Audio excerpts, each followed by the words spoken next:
vamos a conversar. Hoy día vamos a hablar un poco sobre las infecciones por virus respiratorio, ¿ya? Los virus respiratorios son muchos, hay muchas clases de virus en el medio ambiente, muchos de ellos pueden generar infecciones en el adulto, en el niño, va a depender bastante de la estación en la que se desarrollen y en el grupo etario que se desarrollen para poder ver qué tipo de sintomatología van a realizar. En este cuadro vamos a ver que lo que está subrayado son los virus que generan con más frecuencia síntomas respiratorios, ¿ya? Dentro de los más comunes vamos a tener el rinovirus y el coronavirus, que son virus que van a generar el llamado resfrío común.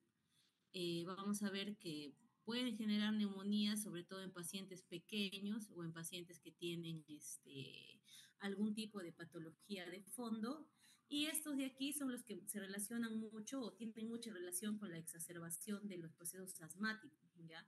Sobre todo en los niños o en los adolescentes que tienen cuadros de asma, la infección por coronavirus y por rinovirus es una de las causas más frecuentes de exacerbación de estos síntomas, o sea, la presentación de cuadros de hiperactividad bronquial.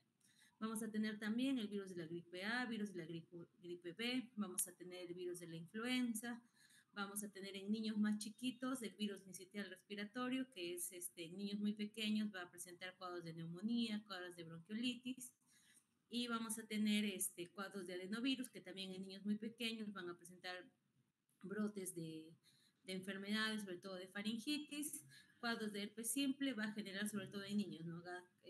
Signos de faringitis, de amigdalitis, y muy poco en pacientes adultos, pero se puede presentar algunos tipos de casos en pacientes que están inmunocomprometidos.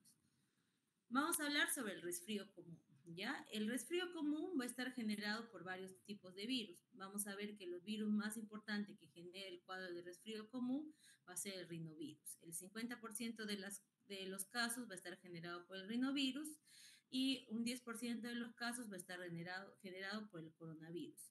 Otros virus como el adenovirus, virus de la influenza, parainfluenza, el sincitial respiratorio, van a generar también cuadros de virus, de resfrío común en menos porcentaje. Estas son infecciones virales leves que se autolimitan en corto tiempo y se diferencia bastante de la llamada gripe porque sus síntomas no son tan abruptos, no condiciona mucho el malestar general del paciente, no hay mucha postración, los cuadros febriles no son tan extensos, la sintomatología no es tan extensa y la recuperación es rápida, ¿ya?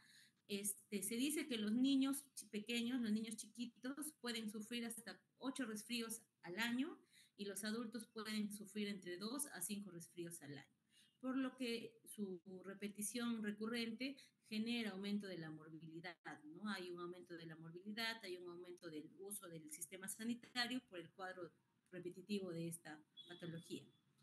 Vamos a ver el rinovirus como primer virus a estudiar. Vamos a ver que el rinovirus es un virus de cadena de ARN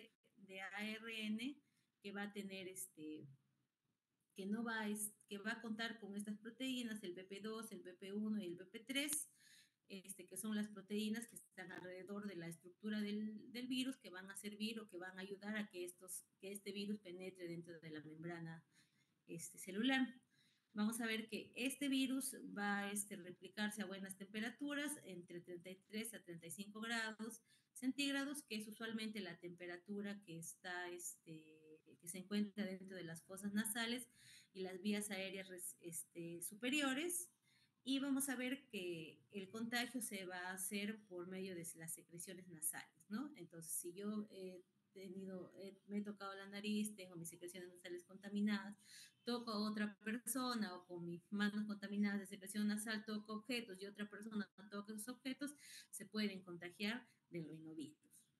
En este caso, la clínica del rinovirus, como les había comentado, no va a ser un cuadro tan aparatoso. Vamos a ver que el periodo de incubación va a ser de 24 a 72 horas. Se autolimita en los 7 días de iniciado el primer síntoma. Los síntomas más comunes van a ser la rinorrea, va a haber cuadros de estornudo, puede haber malestar faríngeo, puede haber cierto cuadro de obstrucción nasal, va a haber un cuadro de tos irritativa, que usualmente suele ser tos seca, Puede verse comprometido también el olfato y el gusto en algunos casos. Dentro de los primeros días de iniciados los síntomas, puede haber disminución de estos sentidos. La fiebre puede ser de baja, moderada, se puede asociar a cuadros de cefalea, pero en general el estado general del cuerpo no está tan comprometido. Usualmente en los niños el cuadro es un poco más aparatoso. En los pacientes adultos el estado general suele estar más conservado.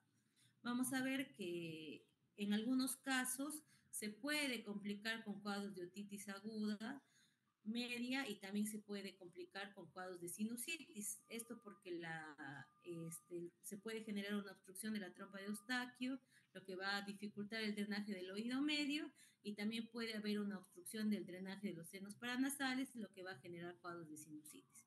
En este caso serían complicaciones poco frecuentes del cuadro de resfrío común, y en este caso se habría que tener un abordaje terapéutico diferente.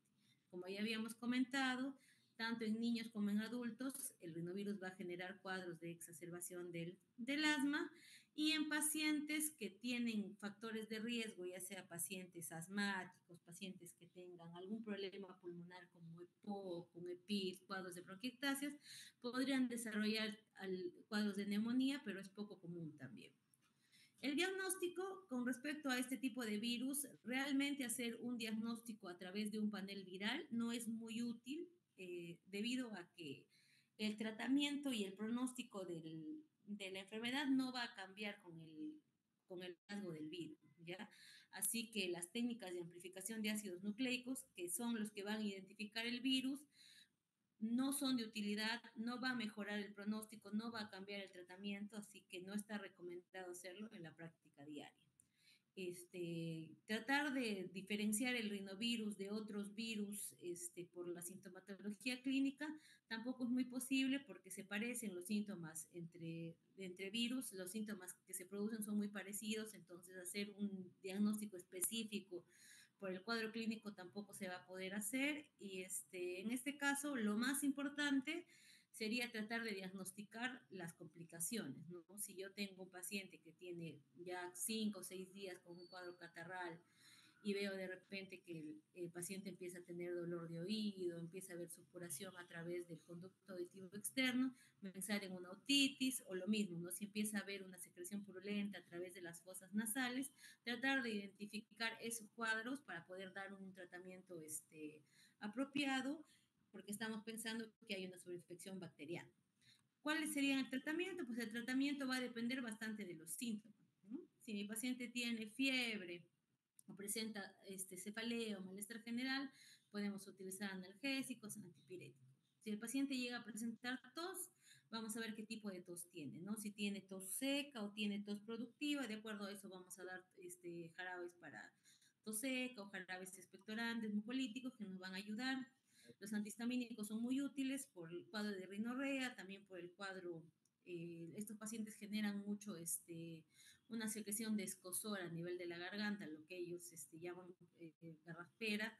Los antihistamínicos van a ayudar bastante con esto. Los descongestivos nasales, los anestésicos locales, que tienen lidocaína, las tabletas que son para chupar, también pueden ayudar bastante porque mejoran esa sensación de malestar a nivel de la faringe. Otro virus que es importante y que tenemos que estudiar es el virus de la influenza. El virus de la influenza va a tener 3 tipos: el tipo A, el tipo B, el tipo C. El más común en desarrollar enfermedades en el humano va a ser el grupo A. El grupo A va a tener sus subtipos. Vamos a tener el H1N1, el H2N2, el H3N2, ¿ya? El virus de la influenza también es un virus de ARN. Vamos a ver que va a tener en su superficie va a tener varias glicoproteínas. Vamos a tener la hemaglutinina, vamos a tener su neurominidasa, que va a ser importante para la penetración a través de la membrana del tejido respiratorio, y va a mediar su capacidad antigénica, ¿ya? Estos virus son virus que pueden generar cuadros importantes. Han habido cuadros importantes de pandemia. En el año 2009 hubo una variación menor que generó un cuadro de pandemia que también llegó al Perú, y también puede haber variaciones antigénicas mayores que pueden generar grandes pandemias. Lo controversial, lo que siempre se habla sobre la gripe aviar, el virus de la influenza H5N1, puede pasar, sí, en brotes limitados de las aves a los humanos, pero no se contagia de humano a humano. Entonces, por lo tanto, no puede generar brotes o no puede generar pandemias, pero sí puede generar el contagio o la presencia de síntomas en pacientes que están en contacto con este tipo de animales. Vamos a ver que la epidemiología va a ser bastante, la presencia de este virus va a relacionarse mucho con los cuadros, con el clima, con las estaciones, ¿no? En climas muy fríos, en cambios de clima como el de ahora, por ejemplo, se presenta mucho este cuadro viral. Vamos a ver que el frío y el hacinamiento va a ser también parte o va a ayudar a la propagación del virus. Si una persona está infectada y se encuentra o trabaja en un ambiente con muchas personas, o los niños pequeños que van a los nidos o a los colegios, en lugares donde hay hacinamiento, hay muchas personas y una persona está contagiada, el contagio es muy rápido, no se propaga muy rápida esta enfermedad. Vamos a ver que este virus tiene un periodo de incubación no mayor a 48 horas, es decir, que si yo me he contagiado, ya dentro de 48 horas podría ser mis primeros síntomas. Entonces, de aparición rápida. Y el virus se puede transmitir desde el primer día antes del inicio del cuadro hasta los 7 días después del inicio del cuadro. Este dato es muy importante para poder ver sobre todo esto que les comento de los cuadros de hacinamiento, cuando hay grupos laborales que están juntos y el paciente viene con la enfermedad, viene con los primeros síntomas, a veces se aíslan en su casa y vienen ya en el día 5, en el día 6. Hay que tener en cuenta que a pesar de que ya pasaron un par de días del inicio del cuadro, uno puede contagiar todavía hasta los 7 días, ¿ya? Fuera de eso, si existen, como les comentaba, es muy estacionario en meses fríos, y si existieran pequeños brotes de influenza en los meses calientes, ya sea en verano o en primavera, usualmente se relacionan con cuadros traídos de otros lados, ¿no? Donde la temperatura es fría en otros lugares, esos virus vienen de ahí, de otros lados, ¿no? Pacientes que han viajado, que han tenido sus vacaciones, regresan con estos síntomas, pueden generar cuadros de influenza, aún así estando en un ambiente, en un clima veraniego, un clima primaveral. El cuadro clínico va a ser muy variado, vamos a tener que la fiebre es de grado variable, el paciente va a presentar una cefalea holocraniana, puede estar acompañada de dolor de ojos, puede tener fotofobia, también puede haber dolor dental. El ardor traqueal, lo que el paciente refiere como que tiene un dolor a nivel del pecho, es muy común, igual que la odinofagia, es muy común. La disfonía no es tan común en este cuadro y la tos puede ser muy variable. Puede el paciente presentar tos seca, puede el paciente presentar tos con expectoración. En mayor cantidad, en menor cantidad, va a depender mucho de cada paciente. Usualmente en los adultos no hay mucho cuadro digestivo, no hay muchos vómitos, no hay muchas diarreas, a diferencia del cuadro de los niños, donde sí los síntomas respiratorios se van a asociar bastante a síntomas gastrointestinales.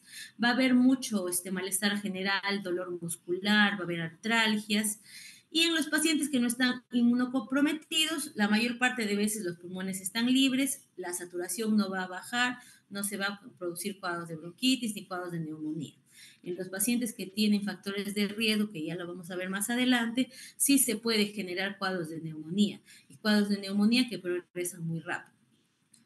En los niños chicos, como ya habíamos mencionado, se asocia bastante a los cuadros gastrointestinales, y hay que tener en cuenta a los pacientes que se podrían complicar. Los pacientes que se pueden complicar, ¿quiénes son? Los pacientes que tienen enfermedades respiratorias crónicas, los pacientes que tienen enfermedades cardíacas crónicas, los pacientes que tienen diabetes mellitus, los pacientes que tienen algún problema de falla renal, los pacientes que tienen algún problema inmunológico, no sean enfermedades reumatológicas o sean pacientes que tienen algún tipo de neoplasia. ¿Cuál es la forma del diagnóstico? La forma de diagnóstico va a ser, pueden haber varias formas de hacer el diagnóstico. Tenemos los test rápidos que tienen moderada sensibilidad, de alta especificidad, que van a dar resultados en pocas horas. el gol estándar va a ser siempre el hallazgo del PCR, la toma del PCR para ver el genoma viral.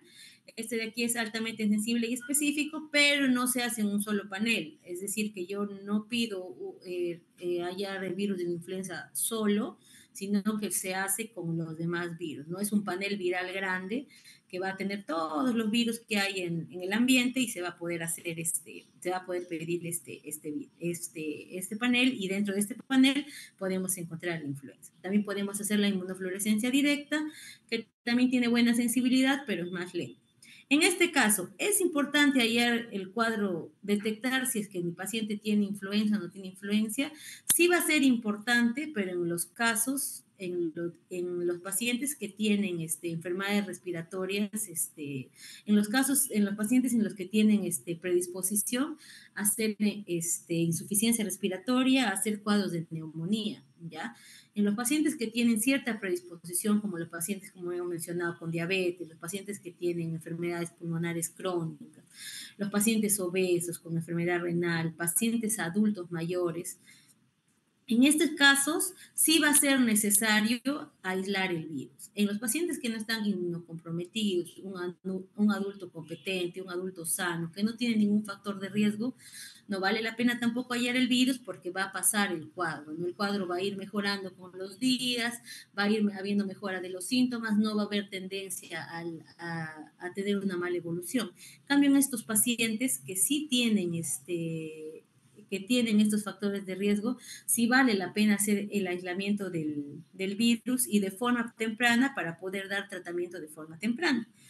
Vamos a ver que los síntomas el manejo de los síntomas va a ser igual que en los otros casos, ¿no? Vamos a dar terapia para aliviar el dolor, para aliviar la fiebre, mejorar el malestar general, para mejorar la orinofagia, para mejorar la tos. El paciente tiene que tener buena alimentación, estar perfectamente hidratado, y se le pide al paciente que por el rápido contagio se mantenga aislado por lo menos los primeros 7 días para evitar el contagio, sobre todo que no asista a su lugar de trabajo, a su lugar de estudio, para poder evitar el contagio.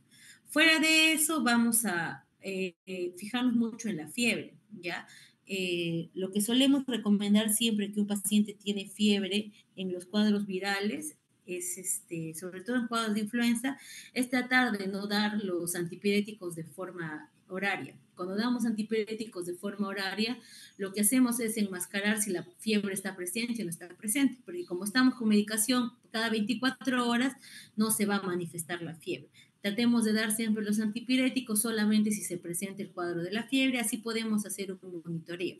En este caso muy específico, si la fiebre persiste más allá de 3 o 4 días, sí puede ser un signo de evolución tórpida. Nos puede estar indicando que nuestro paciente no va bien. Por eso es importante, específicamente en este virus, no dar terapia antipirética, ¿ya? A los casos antibióticos no está recomendado, salvo que nosotros tengamos evidencia de infección bacteriana. Y algo que sí tienen que recordar para la práctica diaria es la tos, ¿ya? En estos cuadros, sobre todo en cuadros de influenza, la tos puede durar hasta un mes, ¿ya? Al menos, pues, se puede durar al menos 2 semanas, incluso puede durar hasta un mes. Van a haber pacientes que mejoran todos sus síntomas y el único motivo por el que van a la consulta es porque la tos persiste. Entonces, esta tos persiste porque aún se está, está viendo un proceso de mejora del epitelio. El epitelio se va recuperando, el epitelio respiratorio, y eso va a hacer que poco a poco la tos disminuya. Ahora, cuando nos preocupamos o cuando hacemos uso de otro tipo de medicación, nos vamos a preocupar o hacer uso de otro tipo de medicación en 2 grupos de pacientes, ¿ya? Estos medicamentos se llaman los inhibidores de las neuroaminidasas, y vamos a tener en el mercado el oseltamivir y vamos a tener el zanamivir. ¿Cuándo damos este tipo de medicación? Este tipo de medicación lo vamos a dar en pacientes primero en los que tengamos la enfermedad confirmada o una alta sospecha diagnóstica y que nuestro paciente tenga alto riesgo de hacer enfermedad respiratoria aguda, o sea, que esté dentro de este grupo de aquí. O en mi paciente que ya tiene insuficiencia respiratoria aguda grave, tengo el caso confirmado o tengo alta sospecha clínica. Si yo tengo alta sospecha clínica y mi paciente ya está en insuficiencia respiratoria aguda, no voy a esperar que se le haga el panel viral para poder decir si es influenza o no. Inmediatamente, si mi sospecha es alta, yo inicio este tratamiento. ¿Por qué? Porque el tratamiento es eficaz o su máxima eficiencia es a las 48 horas, ¿ya? Pasadas las 48 horas de iniciados los síntomas, va perdiendo su efecto. ¿Le puedes dar el medicamento? Sí, sí le puedes dar el medicamento, pero pierde la eficiencia. ¿Y cuál es la eficiencia de este medicamento? Es tratar de evitar que el virus se replique. Si el virus se deja de replicarse en el cuerpo, deja de haber cascada inflamatoria. Si deja de haber cascada inflamatoria, va a haber menos compromiso de los alveolos, va a haber menos producción de secreciones, va a haber menos cascada inflamatoria y lo que va a generar es que se pueda recuperar de forma más rápida. Entonces, por eso es ideal que el fármaco se dé dentro de las primeras 48 horas, ¿ya? Entonces, estos son los grupos de pacientes que pueden ir con evolución tórpida. Y también en este cuadro hay que ver criterios de gravedad. Si mi paciente tiene criterios de gravedad y yo tengo alta sospecha de que tiene este virus, lo tendría que hospitalizar o por lo menos lo tendría que tener en observación. Y los criterios que ven en la tablita son los criterios que hay que tomar en cuenta para poder hospitalizar. ¿Cómo se previene la influenza? La influenza se previene a través de la vacunación, ¿no? Tenemos ya en nuestro calendario de vacunación nacional, tenemos ya instaurados cuándo debe darse las vacunas, cuándo debe hacerse los refuerzos y quiénes deben tener sus refuerzos a nivel anual, ¿no? Los niños en su calendario de vacunación, a los primeros 6 meses, su segunda dosis a los 7 meses, de 1 a 4 años, su dosis anual. Cuando tengo una paciente gestante, en cualquier trimestre de la gestación se puede poner su vacuna, no hay ningún problema. Todos los pacientes mayores de 60 años deben recibir su dosis anual y todos los pacientes que tienen sus comorbilidades que ya hemos comentado, y dentro de estas personas que reciben su dosis anual estamos nosotros, que somos el personal médico, el personal de salud, debe vacunarse anualmente contra la influenza porque nosotros estamos expuestos a contagiarnos de este virus porque atendemos pacientes. Otro virus importante actualmente, sobre todo por los acontecimientos de los últimos años, es el coronavirus, ¿no? El coronavirus durante los últimos 20 años ha presentado 3 brotes importantes, ¿ya? Hemos tenido primero el SARS, el síndrome respiratorio agudo severo, luego hemos tenido el brote del síndrome respiratorio de Oriente Medio, que fue el MERS, y en el 2019 en Wuhan, en China, se detectó el primer caso de SARS-CoV-2, ¿no? Que generó toda una pandemia que duró bastante tiempo, que generó bastantes casos de mortalidad a nivel mundial y que de forma nacional generó un gran impacto al ver que nuestros sistemas de salud no eran eficientes, no eran eficaces y que tenemos un sistema de salud bastante precario. Y la pandemia de los últimos años nos ha hecho ver que como sistema de salud tenemos muchas cosas que mejorar. Entonces ha sido un gran golpe a nivel mundial y sobre todo a nivel nacional, ¿no? Como ustedes han visto en las noticias, creo que en la pandemia ustedes estaban recién en primer año, en segundo año, no estoy muy segura, pero sé que han estado en contacto con todo esto que ha pasado en los últimos años. Bueno, para entender para hablar un poco del SARS-CoV, del coronavirus, en especial del SARS-CoV-2, que es lo último que nos ha acompañado, vamos a hablar del coronavirus. El coronavirus es un virus de ARN, es un virus encapsulado que va en sentido positivo y tiene una sola hebra. Va a tener sus genes de proteínas estructurales. La más importante va a ser la proteína S. También va a tener su proteína de envoltura, va a tener su proteína de membrana y va a tener su nucleocápside. El más importante de todas estas proteínas va a ser la glicoproteína, la glicoproteína S, que es la que va a ayudar al virus a ingresar a la célula. ¿Ya? Hay 4 géneros, el alfa coronavirus, el beta coronavirus, gamma coronavirus, delta coronavirus, alfa y beta, que son los más comunes, ¿ya? Y vamos a ver que las variantes han habido muchas, como ustedes han visto, ¿no? Alfa, beta, gamma, delta, las subvariantes, Omicron, han habido múltiples variantes durante el desarrollo de la enfermedad.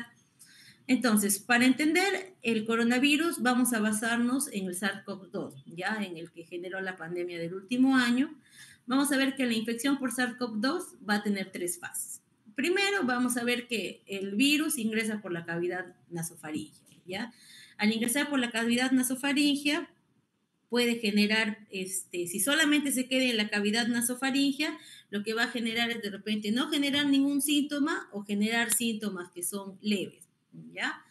Luego de eso va a pasar la segunda fase, va a entrar a las vías respiratorias. A las vías respiratorias mayores, puede entrar a los bronquios, a los bronquiolos, puede haber inflamación pulmonar y esta inflamación pulmonar puede generar o no cuadros de hipoxia. Va a haber o no cuadros de insuficiencia respiratoria, eso va a depender bastante de cuán inmunocompetente es nuestro paciente. Y en la tercera fase vamos a tener la alteración de las estructuras de intercambio gaseoso. Vamos a ver que se van a comprometer tanto los neumocitos tipo 1 y tipo 2, y en esta etapa de la enfermedad sí se va a generar una insuficiencia respiratoria muy marcada. ¿Ya? Entonces vamos a ver aquí. Lo primero que hay que recordar para poder ver cómo es la fisiopatología del SARS-CoV-2 es que hay que recordar el sistema renina-angiotensina. El sistema renina-angiotensina, como vemos aquí, vamos a ver que tenemos el angiotensinógeno. A través de la renina se va a volver angiotensina tipo 1, a través del ECA se va a volver angiotensina tipo 2, y la angiotensina tipo 2 lo que va a hacer es que va a ejercer una gran cantidad de funciones a nivel de nuestro cuerpo, va a mantener la hemodinamia de nuestro cuerpo. ¿Qué cosa va a hacer la angiotensina tipo 2? La angiotensina tipo 2 va a actuar a nivel de la contracción del músculo liso de las paredes de los vasos, va a producir la secreción de vasopresina, va a ayudar a la secreción de aldosterona, que a través de la corteza adrenal del riñón, va a tener su acción sobre las nefronas, va a tener un impacto en la absorción de sodio, en la absorción de agua, por lo tanto genera un equilibrio a nivel del cuerpo, ¿no? Va a controlar la presión arterial, va a controlar varias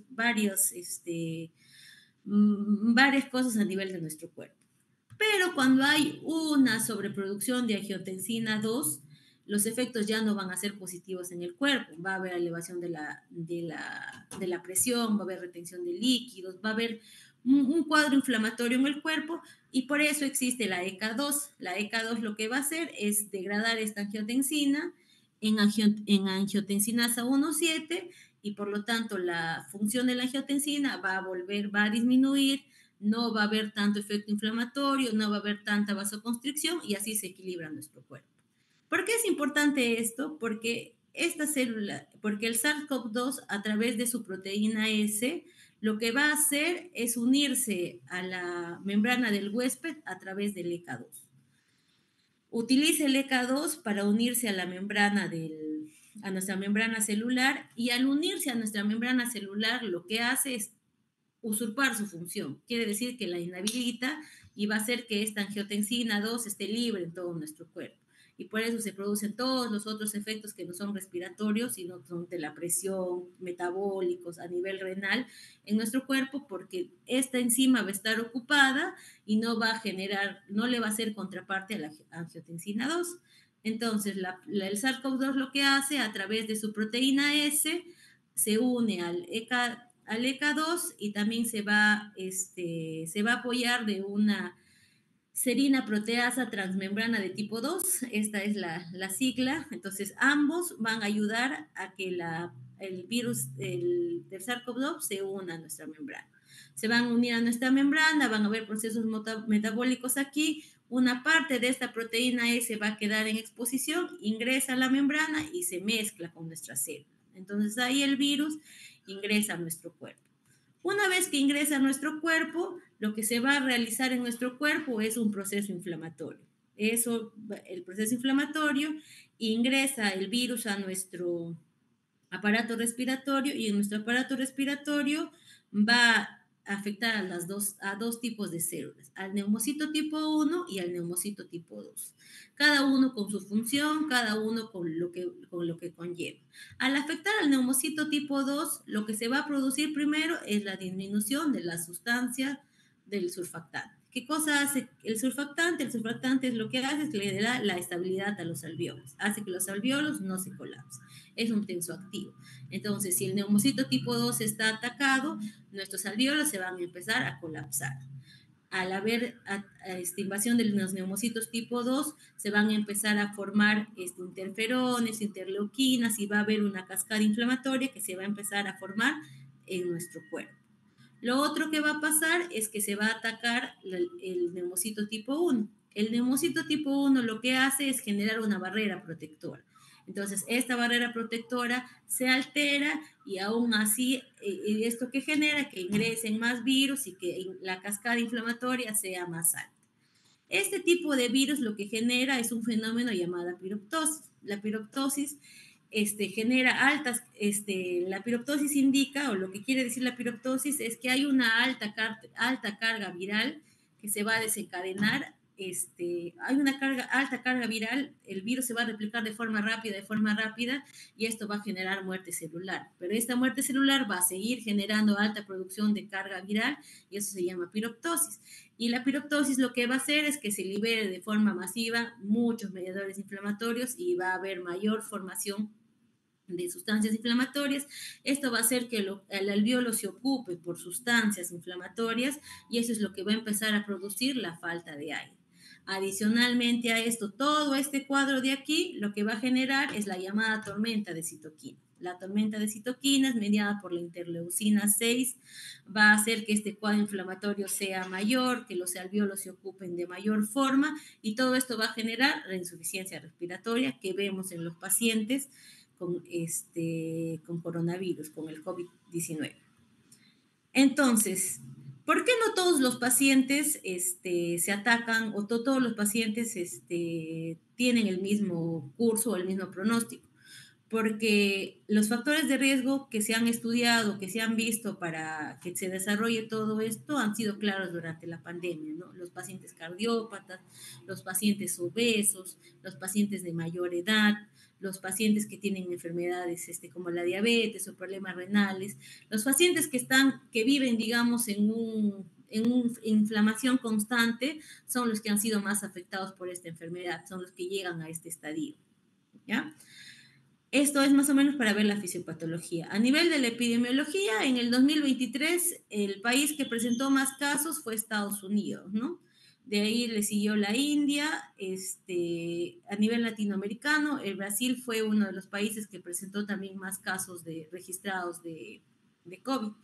En cuanto a la mortalidad, Estados Unidos también fue uno de los países que presentó mayor mortalidad, Brasil en segundo puesto, y el Perú no está muy lejos de esta escala de mortalidad, ¿no? La tenemos aquí con este porcentaje, con este número de casos de muerte que ha habido en nuestro país.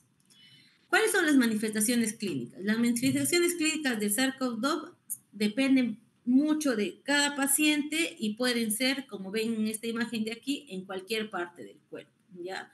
Puede dar daño pulmonar, puede haber daño del hígado, puede haber daño de la parte circulatoria con la formación de trombos, muchos casos de tromboembolismo pulmonar, de tromboembolismo periférico. Se ve acompañado bastante de problemas del corazón, ha habido muchas arritmias, pacientes que hacen tromboembolismos pulmonares, pacientes que hacen microinfartos, pacientes que hacen miocardiopatías post el COVID también. Vamos a ver en cuanto a la parte nasal bucal, ha habido pérdida del gusto, pérdida del olfato, pueden generar conjuntivitis, fallo renal agudo. En cuanto a la piel, se vio mucho el COVID cutáneo, hubo erupciones cutáneas, urticaria. Vamos a ver que el sistema digestivo acompañado va a haber presencia de náuseas, diarrea, dolor abdominal. En cuanto a la parte cerebral, paciente con un dolor, cefaleas bien intensas, las migrañas fueron características muy importantes de los pacientes, hubo pacientes con meningitis y por el mismo tema de la alteración de la coagulación, cuadros de ictus en el compromiso neurológico. Entonces, el COVID-19, el SARS-CoV-2, lo que ha hecho es atacar todas las partes del cuerpo, ¿ya? En mayor o menor cantidad, pero los pacientes tenían casi todos los síntomas, sobre todo los que eran los pacientes más severos. Vamos a ver que en cuanto a pruebas diagnósticas, han habido muchas pruebas diagnósticas también que nos han ido ayudando a lo largo del tiempo. Las primeras que se observaron fueron las pruebas de anticuerpos para ver la inmunoglobulina M y la inmunoglobulina G. La inmunoglobulina M que nos indicaba o que nos indica que nuestro paciente estaba dentro de los primeros 7 días de la enfermedad, y la inmunoglobulina G que nos avisaba, nos hablaba ya de más de 7 días de la enfermedad, incluso puede estar presente en los pasados 6 meses la enfermedad y en algunos pacientes de por vida como un recuerdo de que hemos tenido COVID. Otra prueba diagnóstica son las pruebas antigénicas, las que se realizaron a través de hisopados, de exudados orofaringios, narofaringios, en los cuales se pudieron hacer el estudio de antígenos para poder ver de forma más rápida la presencia o ausencia de este virus. Y finalmente, la corroboración del virus al 100% es con el estudio del PCR, ¿no? Con la parte genómica del virus, su ARN, se confirmaba el diagnóstico. Entonces, ¿qué hacíamos o qué se hace? Es, ante la sospecha de un paciente, lo mejor es pedir la prueba de antígenos, ya sea por un hisopado orofaringio o un hisopado nasofaringio. Si nuestra prueba sale positiva, se da tratamiento de acuerdo a la gravedad. Imaginando que nuestro paciente tiene alta sospecha de que es un paciente COVID, tiene síntomas muy marcados relacionados con el COVID y mi prueba de antígenos me sale negativa, se recomienda confirmar el diagnóstico a través del PCR. ¿Ya? Esta prueba serológica también es útil para hacer el diagnóstico, pero en el tiempo se vio que las pruebas antigénicas eran más accesibles y más fáciles de hacer. Entonces, por temas de diagnósticos rápidos, se prefirió utilizar esta prueba. Aquí vemos lo que les estaba comentando, de en qué momento se van a empezar a producir los antígenos, en qué momento se van a empezar a producir los síntomas, ¿no? En la fase inicial, dentro de los primeros 7 días, la inmunoglobulina M va a tener su aparición. En un pico de 10 a 14 días también se puede ir hallando la inmunoglobulina M, pero ya a partir del 10.º día, esta va a ir en picada y puede ser que salga negativo o que no se detecte. La inmunoglobulina G se empieza a producir en el día 7, se empieza a producir en el día 7, vamos a ver que de aquí en adelante puede persistir incluso hasta 6 meses o puede incluso persistir años la inmunoglobulina, ¿ya? El PCR, como vemos aquí, el ARN también va a estar presente, su pico máximo va a ser a los 14 días y también puede durar su persistencia hasta 28 días. Aquí esto nos ayudó también o nos ayuda a ver las fases de la enfermedad. Si era un paciente que no iba a ir a empeoramiento, al día 7 en la fase inicial de la enfermedad podía recuperarse. Entre el día 7 y el día 14, si los síntomas iban en aumento, el paciente desarrollaba neumonía. Después del día 14, si los síntomas mejoraban, el paciente iba para recuperación. Hubo un gran grupo que no pasó de la etapa aguda a la etapa de recuperación. Hubo un grupo muy, muy amplio que generó neumonía y fue para arriba, ¿no? Fue aumentando los síntomas, la severidad de los síntomas. La recuperación se vio en 1, 2, hasta 3 meses incluso. No siguió este cuadro de 14 días a 21 días, ¿no? Esto es un cuadro leve, ¿no? Un cuadro leve, 7 días puede mitigar ahí. Si después de 7 días siguen los síntomas, probablemente haga una neumonía, y después de los 7 a 14 días, si aquí hay mejora de los síntomas, va a fase de recuperación. Esto es en los casos más leves, ¿no? Esta tablita de aquí para que vean cuándo está positiva la inmunoglobulina M y la inmunoglobulina G. Y las manifestaciones radiológicas también nos han ayudado mucho en cuanto al tema de ver el diagnóstico del COVID, ¿no? En este caso, lo que hemos visto, lo que van a ver ustedes cuando pidan una tomografía y les den un informe radiográfico es esta escala, la categoría del CORAS. La categoría del CORAS tiene de 0 a 6 puntos, va a tomar tanto imágenes tomográficas como resultados de laboratorio, ¿no? Para poder ver ver si es que es compatible o no es compatible. Lo que se tienen que llevar ustedes de esto es cuáles son las lesiones que se pueden relacionar con el virus, con la infección de coronavirus, siempre y cuando el paciente haga un proceso neumónico. Entonces, lo primero que vamos a tener son las lesiones en vidrio deslustrado. ¿Qué es una lesión en vidrio deslustrado o una lesión en vidrio esmerilado? Vamos a hacer o se va a denominar a esto las zonas de aumento de la densidad, ¿no? Zonas con densidad aumentada en la tomografía, pero a pesar de tener su densidad aumentada, no van a opacar o no van a ocultar las estructuras vasculares ni las estructuras bronquiales, ¿no? Yo lo puedo ver de otra densidad, pero detrás de esa densidad sigo viendo los vasos, sigo viendo los bronquios. Esto se presentó en las primeras fases del COVID, ¿no? Cuando el COVID estaba inicialmente. Luego de esto, aquí también tenemos otras lesiones en vidrio deslustrado. Luego de ello vemos la migración al patrón en Crazy Paving, ¿no? De aquí son lesiones en patrón en Crazy Paving que van a ser bien parecidas a las lesiones de vidrio deslustrado, solo que se van a ver como si tuviesen mallitas, ¿no? Como si tuviesen reticulaciones. ¿Qué es una lesión en Crazy Paving? Una lesión Crazy Paving es como una red, ¿no? Una red que se sobrepone a la lesión del vidrio deslustrado y lo que va a asemejar es el pavimento de las calles, ¿no? Como si fueran cuadraditos, las lesiones en Crazy Paving. Y finalmente, para lo último que tenía nuestro paciente o lo que puede tener nuestro paciente son las lesiones consolidativas. Consolidativas tal cual como una lesión consolidativa normal, con su broncograma aéreo, y esos son los estadios finales del COVID. Entonces, tomográficamente tenemos tres patrones: el patrón en vidrio deslustrado al inicio de la enfermedad, el patrón en Crazy Paving en el intermedio de la enfermedad, y ya pasados los 14 días podemos ver el patrón, las lesiones consolidativas. ¿Para qué nos ayudaba a ver esto? Si yo encontraba a mi paciente en lesiones en vidrio deslustrado o en lesiones en Crazy Paving, probablemente era un paciente que estaba viendo a tiempo, ¿no? Un paciente que la terapia oxigenatoria, la pronación, el uso de corticoides, le iba a funcionar bastante bien. Si yo encontraba un paciente en fase consolidativa, al final casi ya con la enfermedad avanzada, probablemente mis medidas o lo que yo tengo que aplicar no va a ser tan efectivo. Y justo es que la mayor parte de los pacientes, al ser diagnosticados, se encontraba en esta fase consolidativa, ¿no? Entonces era de manejo más difícil. Entonces, en aras de su examen, esto para que conozcan, que lo sepan, pero los tres patrones sí los tienen que saber, ya el vidrio deslustrado, el Crazy Paving y las lesiones consolidativas.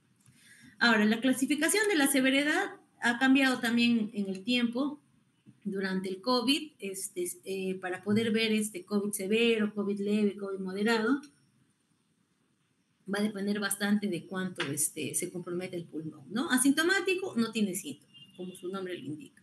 Leve puede tener síntomas de respiratorios superiores, rinorrea, dolor de garganta, puede acompañarse con síntomas digestivos, pacientes con vómitos, con dolor abdominal, con diarrea. Moderado es que ya tenemos un cuadro de neumonía, ¿no? Tenemos un cuadro de neumonía, podría o no podría haber cuadro de hipoxemia, pero la neumonía ya se ve en la radiografía o en la tomografía. Sí, ¿qué quiere decir? Que han habido pacientes que tenían lesiones en vidrio deslustrado y no necesitaban oxígeno, claro que sí, esos eran los patrones moderados. A pesar de su lesión en la radiografía o en la tomografía, todavía no necesitaban oxígeno. Y el severo es cuando ya había una disminución de la presión de O2 menos a 92, se consideraba como severo. En cuanto al severo, vamos a ver si el paciente es crítico o el paciente es grave y de acuerdo a su clasificación ver si va a ser tratado en sala de medicina o vamos a mandarlo a sala de UCI. ¿Ya? Entonces, asintomático, leve, moderado y severo. Y esto de aquí, moderado y severo, es muy importante porque la dependencia o el uso de oxígeno va a ayudar también a ver qué tratamiento le vamos a dar. Entonces, en el cuadro leve, lo mismo que todas las otras infecciones virales. Vamos a manejar los cuadros sintomáticos. Vamos a manejar la tos, vamos a manejar la fiebre, vamos a manejar el dolor abdominal, el cuadro de vómitos, todos los síntomas que tenga. Y lo que le tenemos que indicar a este paciente es que se haga un monitoreo de cómo va la disnea.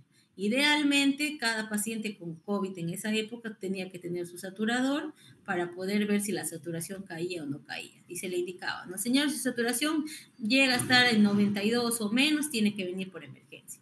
Pacientes que no tenían saturador no podían conseguirse un pulso oxímetro con la evolución de la disnea, ¿no? Señor, usted ahorita no se cansa, pero si de acá a 4 días ve que se empieza a cansar, le empieza a faltar el aire, tiene que venir por emergencia. En los cuadros moderados vamos a empezar a utilizar la profilaxis, la anticoagulación profiláctica, ¿no? ¿Por qué la anticoagulación profiláctica? Porque como habíamos dicho en diapositivas anteriores, uno de los síntomas principales fue la alteración del proceso de coagulación. Entonces dimos antiprofilación, anticoagulación profiláctica para evitar la formación de trombos y que estos trombos se disparen a cualquier parte del cuerpo. Continuamos con las mismas drogas del manejo leve y si tu paciente requiere o no oxígeno, va a depender el uso de dexametasona. Si nuestro paciente no necesitaba oxígeno, es un paciente moderado, no requiere oxígeno, no necesita dexametasona. Si nuestro paciente requiere oxígeno, ya se convierte en un paciente que tiene un cuadro severo. Va a necesitar soporte ventilatorio. ¿Cómo va a ser el soporte ventilatorio? De acuerdo a la cantidad de cómo esté su insuficiencia respiratoria y de cómo responda a los dispositivos. Puede ir en este caso desde la cánula binasal que ya conoce hasta la ventilación mecánica, ¿ya? Vamos a ver el soporte ventilatorio, le damos su anticoagulación profiláctica al paciente con enoxaparina idealmente y vamos a dar dexametasona. La dexametasona solamente se da cuando el paciente requiere oxígeno, a las dosis que están indicadas en la diapositiva. Dosis de 6 miligramos al día. Si no tengo dexametasona, puedo utilizar metilprednisolona, 40 miligramos al día. Y si no tuviera metilprednisolona ni dexametasona, podría dar prednisona vía oral, que no es lo ideal, porque se supone que si ya estamos con un paciente que está haciendo disnea, que tiene insuficiencia respiratoria, lo más probable es que su tolerancia a vía oral no sea la más adecuada, ¿no? Se dan 10 días si el paciente está hospitalizado, pero si yo veo que mejora mi paciente y se va de alta antes de los 10 días, solamente el tratamiento es hasta el alta, ¿no? O sea, si le doy 5 días, si se va de alta, solamente 5 días. Si continúa hospitalizado largo tiempo, le doy solamente hasta 10 días, ¿no? Continuamos con las drogas de mantenimiento y vamos a tratar las comorbilidades. Los marcadores que nos indicaban cuáles eran, cómo iba a ser la evolución de nuestro paciente, si iba a evolucionar a hacer un cuadro severo, fueron estos que están aquí en la tablita. El dímero D importante, valores muy elevados, nos indicaban que posiblemente este paciente no iba a ir en buena evolución. El DHL, el PCR, las proteínas, la ferritina, el CPK, el conteo absoluto de linfocitos, todos estos en los valores que están indicados en la tabla nos indicaban en el control diario que le hacíamos al paciente que la evolución no iba a ser buena. Y como terapias específicas, ustedes deben haber visto en los hospitales y en las noticias que hubo muchos tratamientos, ¿no? Hubo muchos tratamientos para dar, hubo muchas cosas que se intentaron dar a los pacientes para poder ver su mejora, pero al final ninguno demostró evidencia. Los estudios cortos que se hicieron no había evidencia de mejora de la mortalidad, mejora de los síntomas, con los que nos hemos quedado con un medicamento importante que es el tocilizumab. El tocilizumab es un inhibidor de la interleucina 6. ¿Qué hemos dicho nosotros? Que vamos a tener aquí en la cascada inflamatoria una tormenta de citoquinas. ¿Qué hace la tormenta de citoquinas? Aumenta la interleucina 6. Entonces, se miden los valores de la interleucina 6 en el paciente y si los valores están muy elevados en la interleucina 6, se podría iniciar tratamiento con tocilizumab. Se evalúa caso por caso y la dosis que se dio de 8 miligramos por kilogramo de peso, un máximo de 800 miligramos como dosis única intravenosa. Para este paciente tenía que tener dosaje de interleucina 6. ¿Ya? Eso sí la llegamos a utilizar en el Perú, muy útil para los casos en los que la interleucina 6 estaba muy elevada, sí pudo ayudar bastante en la morbilidad, incluso en el Hospital 2 de Mayo, a donde van a hacer ustedes la práctica, se ha presentado un estudio de esto, ¿no? De la mejora de los pacientes que utilizaron tocilizumab en el cuadro del COVID. Otro que se pudo haber utilizado es el remdesivir, que es un análogo nucleótido que disminuye la producción de ARN viral. Este también tuvo un gran impacto. Nosotros no lo llegamos a utilizar en el hospital, pero se hubieron estudios que que vieron que el uso de este medicamento mejoró la mortalidad y mejoró el tiempo de recuperación. Otros medicamentos también fueron los anticuerpos monoclonales. Para el Omicron se utilizó el Sotrovimab y también estos de aquí que también se pudieron utilizar en algún momento. En la práctica diaria nosotros no los hemos utilizado, pero también se podrían utilizar porque están autorizados por los estudios que se realizaron en otros países. Y por último, para acabar con el COVID, hemos hecho bastante énfasis en el COVID en este curso porque es lo que ustedes van a ver.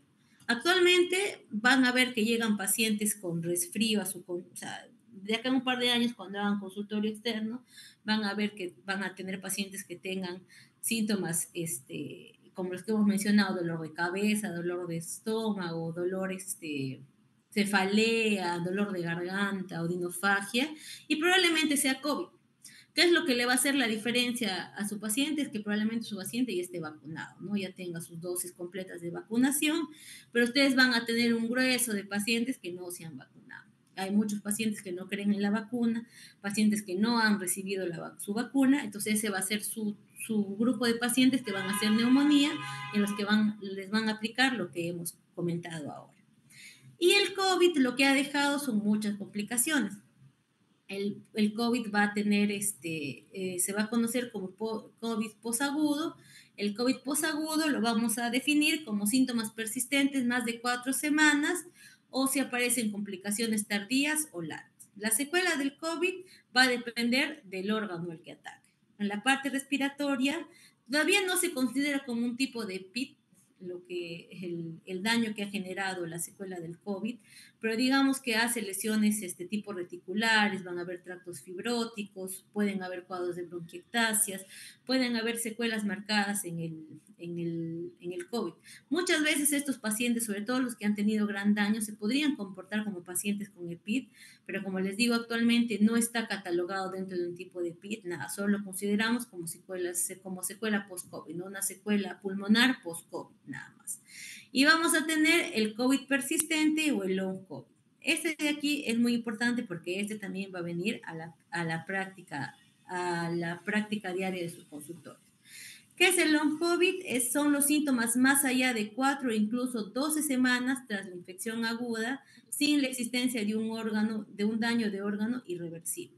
¿Ya? ¿Qué quiere decir? O sea, mi paciente secuelado no entra aquí. Este es un paciente que ha hecho su COVID leve, ya ha venido con COVID leve, su odinofagia, su cefalea, ha tenido sus 2 semanitas de enfermedad, se ha recuperado. Después de recuperarse el paciente, pasan las 4 semanas, pasan las 12 semanas, y el paciente viene y siempre está con tos. Doctora, yo tengo tos. O doctora, la cefalea no me mejora. No, siempre tengo cefalea. O tengo estos dolores musculares, sobre todo en la parte lumbar, en la parte de los miembros inferiores. Se le realiza un estudio al paciente, le hacemos su tomografía, sus pruebas de función pulmonar para ver si ha quedado algún tipo de secuela. Pulmonar no hay nada. Le realizan estudios neurológicos para ver si es que hay alguna relación en la parte del cerebral, nada. Estudios musculares, hay que ver cómo están ver otras causas de cansancio, de debilidad muscular, estudio de electrolitos, perfil de coagulación, todo el estudio es a tu paciente y no le encuentra absolutamente nada. En la parte de todo su cuerpo, todo está libre, todo está limpio, pero tu paciente siempre va a tener los síntomas que le fastidian por el COVID. Lo más común es la cefalea, el dolor muscular y la tos. La tos que no desaparece con nada, le haces los estudios de todo y como antecedente tiene el COVID, ¿no? Entonces se ha considerado esa etiología como long COVID a los pacientes que tienen esta sintomatología y que no tienen otros problemas de salud asociados. Usualmente es más común en pacientes de mujeres de mediana edad. Y ese long COVID puede ser permanente, va a estar siempre presente durante toda su vida. Puede ser fluctuante, sería recidivante o remitente, puede ir, venir, o puede ir con mejoría lenta, ¿no? O sea, en el caso, por ejemplo, de la tos, vamos dando antitusígenos, de repente necesitamos terapia respiratoria y mejora. En caso de la cefalea, damos un tratamiento parecido a la de la migraña. Este paciente utiliza otro tipo de terapias alternativas para manejar el dolor, mejora con el tiempo. Muscular igual va a terapia respiratoria, terapia física, mejora la parte de la conformación muscular y mejoran los síntomas. Pero si hay un grupo chico de pacientes que tienen estos síntomas de forma permanente y eso es el long COVID. Existe, sí está aprobado. ¿Y eso por qué sucede? Porque el daño que genera al final el COVID es indiferente en cada paciente, ¿no? El cuadro inflamatorio que puede generar el COVID en el paciente puede generar este tipo de síntomas en la larga. Y sobre todo se va a ver en los pacientes que no han hecho gran daño pulmonar, eso es lo más raro, ¿no? Pacientes que han hecho COVID leves o ya pues un poco de COVID moderado son los que generan más estos cuadros, ¿no? Y bueno, eso sería todo, chicos, con respecto a cuadros virales. Si tienen alguna duda.